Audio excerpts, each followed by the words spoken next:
Welcome to my channel. My name is Nicole Stewart and I've been a social worker for more than 20 years. I am the author of Radical Self-Care for Helpers, Healers, and Changemakers, and in this video I want to address the trajectory of being a victim, a survivor, and a warrior.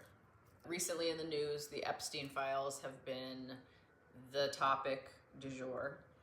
This is not something that's new. I was a rape crisis counselor in the early 2000s, and the Epstein information when he was alive and had already been convicted of child sexual abuse was very, very obvious. And those of us who were in the rape crisis space were demanding that the list be revealed, the names be revealed, and that was very much kept quiet at the time. That was also around the time of the priest abuse scandal, the Catholic priest abuse scandal, specifically in the Boston and Connecticut, New England area. So there was a lot going on. There were a lot of adult men abusing children and a lot of adult men in powerful positions covering that up for them. So this isn't new to those of us who have been doing this work for a long time. I'm thrilled that the Epstein victims are finally getting a voice. And as we're hearing from the reports that are coming out just directly from them, some of them have been dealing with this since the 90s. But I think it's really important to recognize that the Epstein information is not new.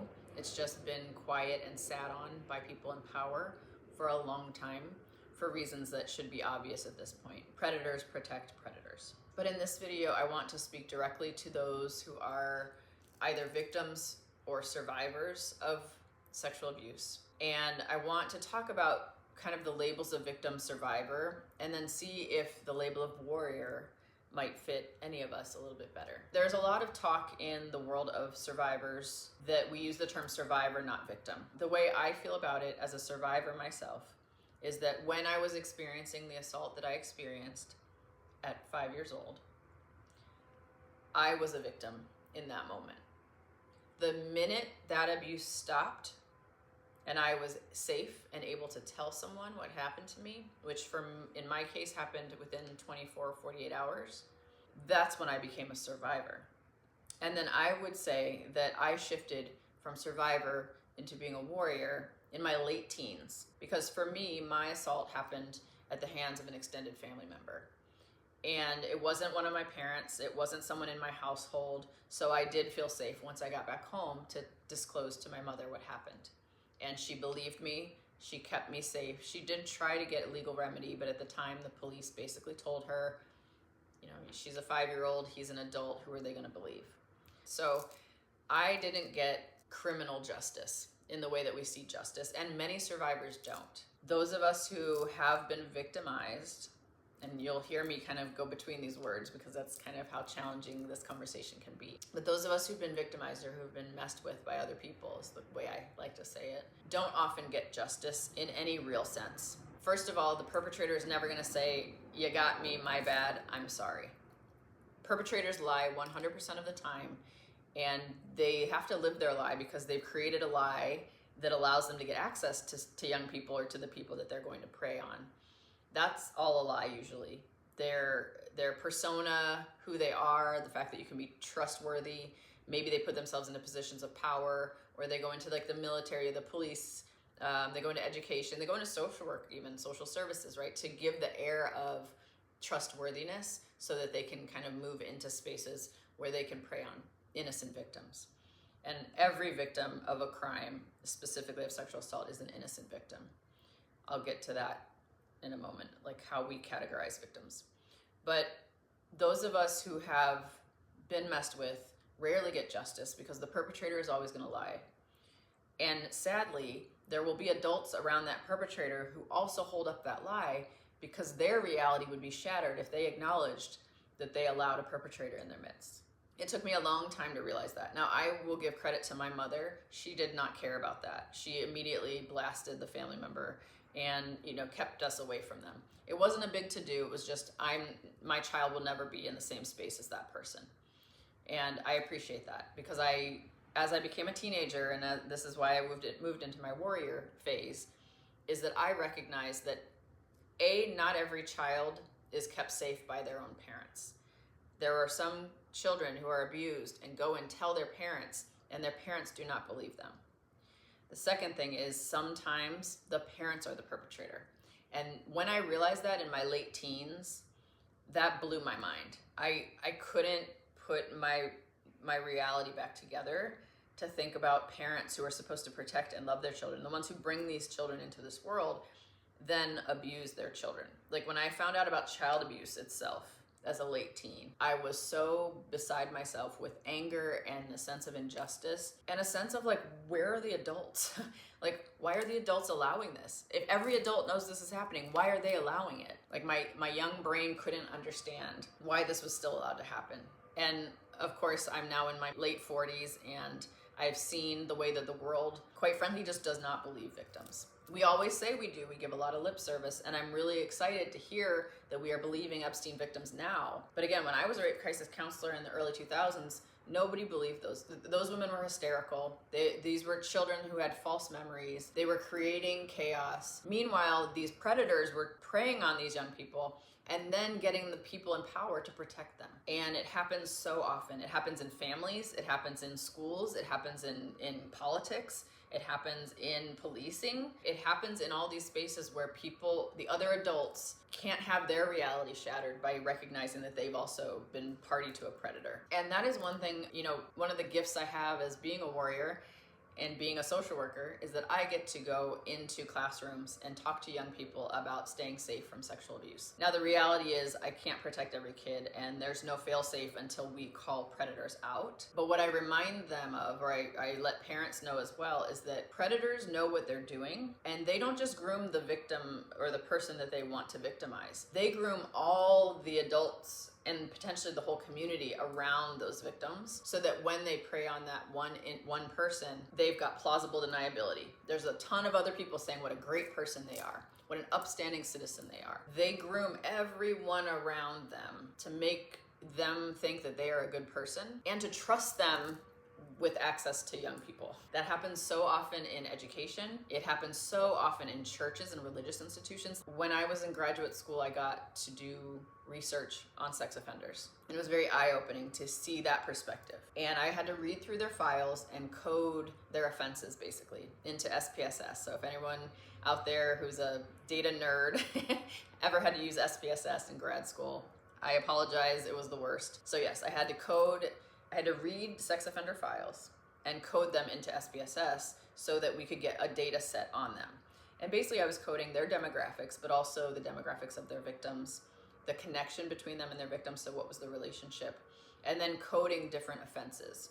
So I had to read through their confessions basically. And these were sex offenders who were in sex offender treatment, and part of the treatment was that they had to admit what they had done wrong. So I was reading their admissions, and it was very overwhelming. And I tell this story in my book, Radical Self-Care for Helpers, Healers, and Changemakers. I do remember that I was with another graduate student doing that work. She and I would go to the sex offender treatment facility, read through maybe 5, offender confessions each, and code those while we were there. And we were 2 weeks in. I showed up, and she didn't show up. So I gave her a call, and this was back when we had landlines, so called her on the landline. And she basically, when she answered, she said, I can't do this anymore. I'm not coming in. I can't do this anymore. I can't keep reading these stories. They're horrific. I'm having nightmares. I'm having intrusive thoughts. I can't do it. So I talked to my professor. I gave her a call and I said, hey, this fellow student has dropped out. And my professor apologized profusely. She just was someone who had been doing that work for so long, she didn't even think about the impact to those of us who it was kind of new for. It was shocking to me as well, but I think as a survivor, my intrigue and interest in finding out why these perpetrators do what they do was so intense, and that was that warrior energy for me. I was like, I'm gonna figure out who these mofos are so that I can use this information to protect other people. And that's ultimately what that data collection was for.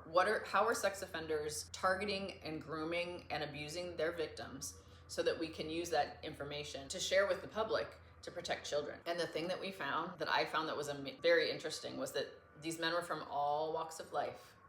We had a politician, a local politician. We had a fireman. We had multiple police officers. We had childcare professionals. We had educators. we had coaches, we had Boy Scout leaders, we had priests, we had deacons, there was even a rabbi. These were men of status, men who had power in their community. And they were all men who groomed the adults around them to believe them and to trust in them so that they would be left with children. When a person walks into a church and they can sing the right hymns and they can repeat the right Bible verses and they say amen and praise the Lord and they say it all at the right time, people in church will throw their kids at these folks. Someone says, oh, I want to be a youth pastor. Let me take the kids camping.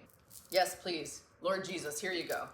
Right? There's an automatic trust that happens in a church if you say the right things and you look like a good church goer. And these predators know that. These predators know that. So they weasel their way into churches and they say the right things, they pray the right prayers, they sing the right hymns, and then they get unfettered, unquestioned access to young people. The same thing happens in other trusted institutions. We trust our kids, maybe we trust our kids with police. I don't know why anyone would, but we sometimes do. So you let your kid go to a young cadet program and they get abused in that program. These predators know what they're doing, they groom the adults, and they also specifically target young people who they know are either very sensitive and will follow rules, that was me, or who are coming from a broken family or a household where maybe a dad is gone. These people prey on kids with single parents. They also prey on kids who are immigrants. And this is what we're hearing in the Epstein victims as they're sharing their stories, and let me say the Epstein survivors, and at this point maybe the Epstein warriors. These women have gone from being victims as children. The minute that abuse was over and they got free, they became survivors.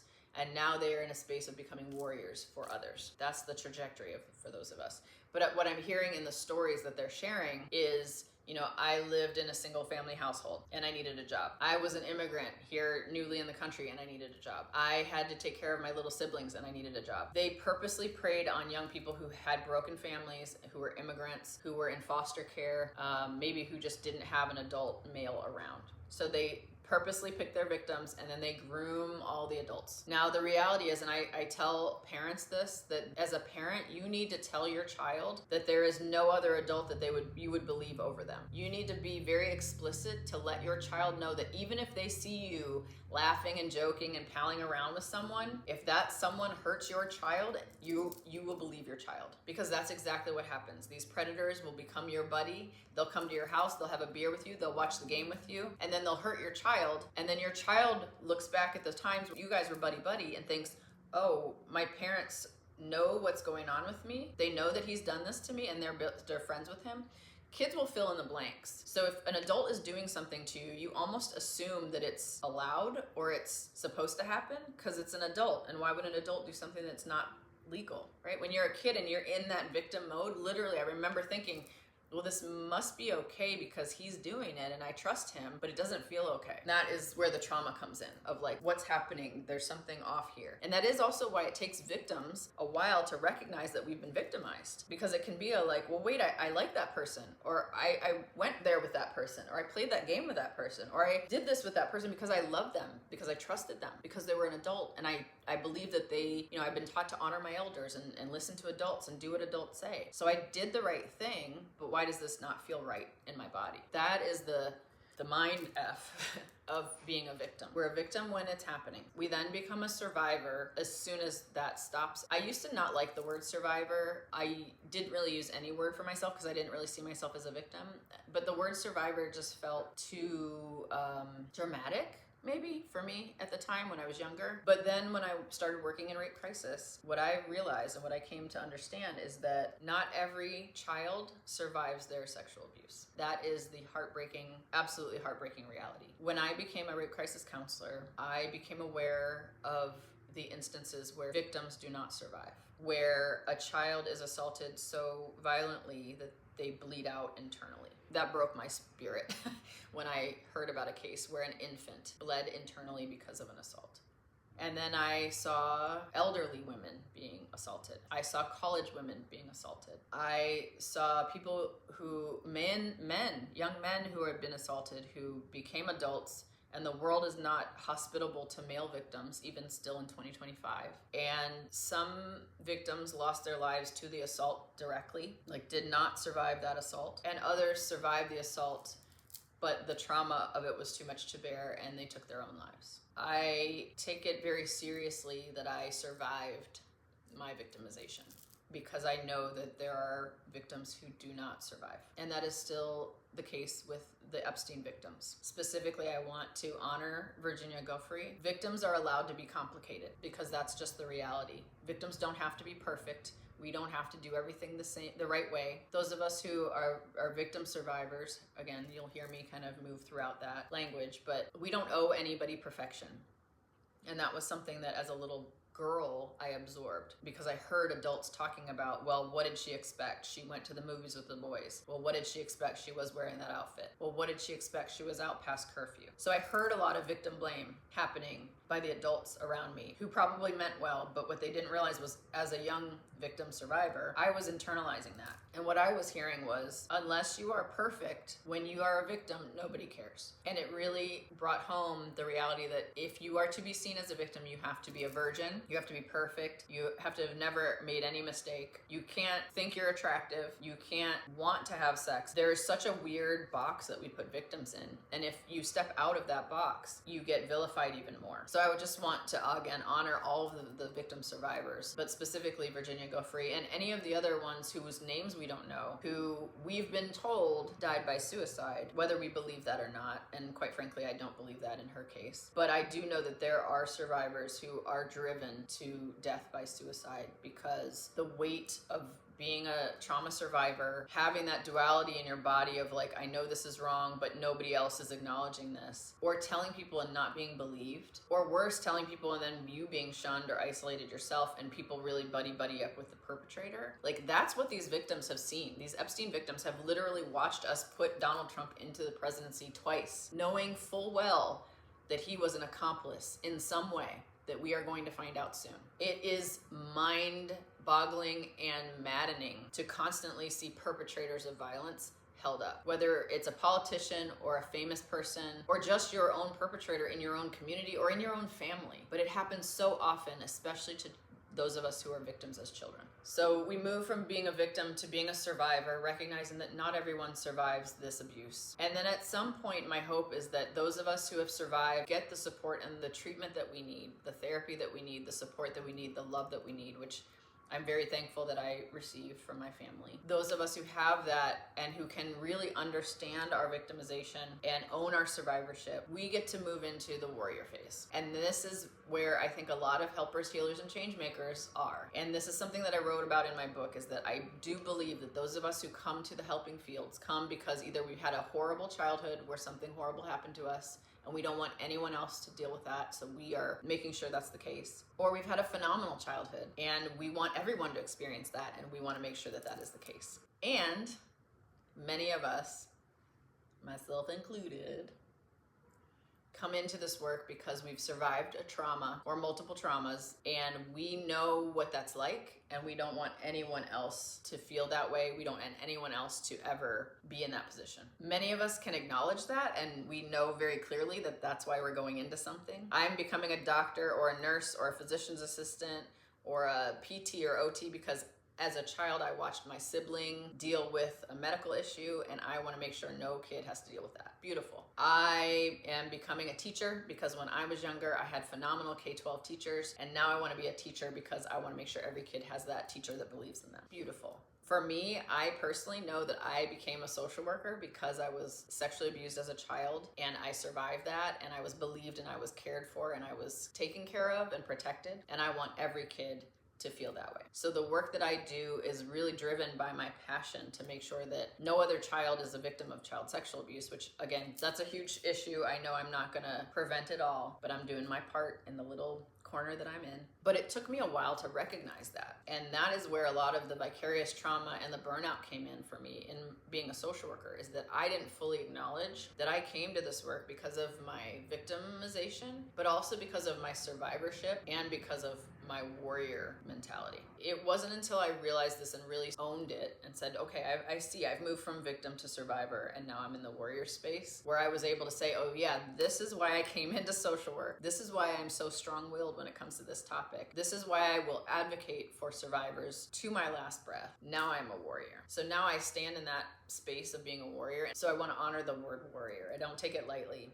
But when I have a situation where I am defending a victim, or I have to do a mandated report to share that a child is being victimized, I will not rest until that child is safe. And that has come at some professional cost to me, but I don't care. There have been times where I have had to call Child Protective Services and stay with a child and demand that they not send this child back home. And those things rattle me. Those things are not comfortable for me to do, but I have this solid core inside me, right? There's something solid in here because I know what it's like to be on the victim end of this.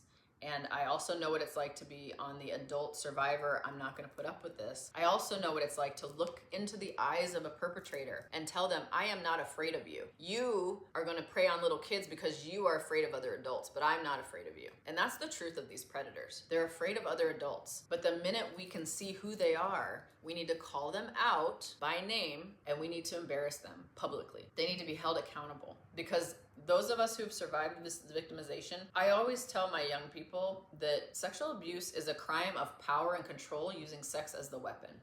And the reason these perpetrators use sex as the weapon, part of it is that is their go-to. They are attracted and driven by sex, with children specifically. There's that. But the other piece is that it's about power and control using sex as the weapon because we have a society that can't even talk about healthy sex without it being taboo. We're getting a little bit better, but not quite. We can talk about OnlyFans, we can talk about pornography, but we still can't talk about healthy sex. And there are still school districts that are banning sex ed. I actually am the one who delivers the sex education in my district with our high school biology classes. I come in and do the mental health, the wellness piece of it, but also the prevention piece. I also, by law, have to talk to young people about how they can prevent sex trafficking. That's a California law that we put in place, so that every high schooler in biology is being talked to about sexual abuse and sex trafficking. It is not a fun topic to talk about, but I do it and I let the kids know I'm doing it to protect them. I want them to be able to spot it and call it out. And some of these kids will afterwards disclose something to me that's already occurred that I have to report or that's already been reported, and I just have to note that. But it's really important that we're sharing this information with young people. But it's about power and control using sex as the weapon because as a society, we can't talk about sex. And my goal for every young person and every person watching this is that you have a phenomenal, fulfilling, active sex life. Consensual. That's what I want for everyone because sex is amazing. It's awesome. And no one event or one person should be able to taint that for us. Right? We should be able to talk about sex because it's how we all got here. And if we can talk about healthy sex, then we can talk about when it's not healthy and when it's violent. And also when we can have these open conversations, we can talk about victims who are female. We can also talk about our male victims. We can talk about our LGBTQI victims because boys are preyed upon, I think, at the same rate as girls, if not more, but they don't have a space to talk about it. They truly don't have a space. I have worked with so many male victims who are devastated by the abuse, especially if it happens at the hands of a female. But the way society sees it is not that way. So every predator, male, female, adult, even child predators, they need to be called out and they need to be stopped. And the only way that happens is if those of us who are around are paying attention. And when we see power and control being manipulated and used, or we feel that there's something here, we need to take it seriously and we need to intervene. The time to be silent and be like, oh yeah, everybody knows this is happening. We're not doing that anymore. We're not doing that anymore. We need to call them out and name them and shame them. And we need to protect survivors. So that's kind of how I see the trajectory of victim, survivor, warrior. This is a heavy topic. So I'm curious, for those of you who are survivors, who are warriors, what is your take on this? Do you like these words? Do these words not resonate with you? Are there other words that you would use to describe the situation? For me, again, you're a victim when it's happening. The minute it's done and you are alive, you are a survivor. And then once you decide that you want to fight back and protect and support other survivors, you become a warrior.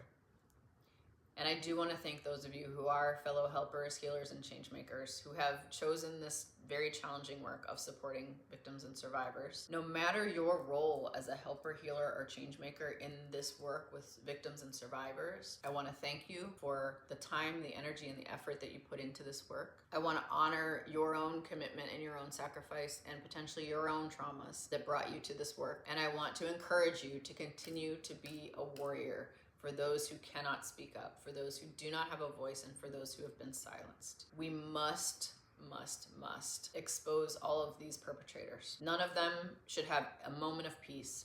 from this day forward. I also want to thank the Epstein victims. I want to thank them for coming forward, for being brave enough to share their voices and their faces. And I hope that the rest of us will protect them and keep a watch out for them and every other victim survivor that we come into contact with.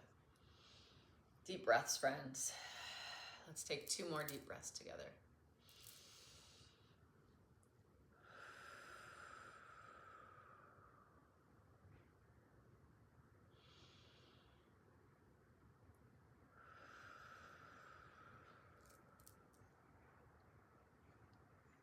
Thank you so much for spending this time with me. And again, thank you for those of you who are out there in the world doing this amazing work and having your voices heard. Until next time, friends.